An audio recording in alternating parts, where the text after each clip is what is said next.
Hello, welcome back to my channel. এই গরমের দিনে হালকা এবং সুস্বাদু কিছু খেতে চাইলে ঝিঙে ডাল বড়াটি ট্রাই করতে পারেন।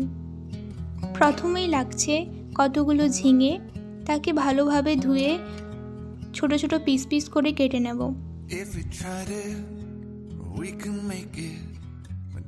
আর লাগছে আলু, আলুগুলোকেও ভালোভাবে কেটে নেব। বড়া তৈরি করার জন্য মসুর ডাল নিয়েছি, সেটাকে কিছুক্ষণ ভিজিয়ে রেখেছি। তারপর পেস্ট করার জন্য আদা, লঙ্কা এবং জিরে আর কিছুটা নুন দিয়ে ভালোভাবে পেস্ট বানিয়ে ছোট ছোট বড়া তৈরি করে নেব।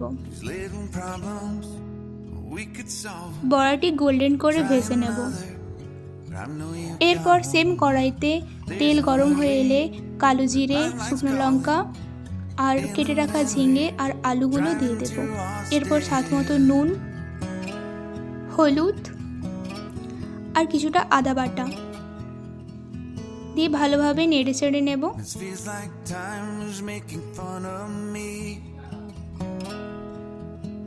এরপর একটু লঙ্কা গুঁড়ো দেবো, ওটা দিতে ভুলে গেছিলাম। দিয়ে ভালোভাবে নেড়ে চেড়ে নেওয়ার পরে উপর দিয়ে জল দিয়ে দেবো এটা সিদ্ধ করার জন্য।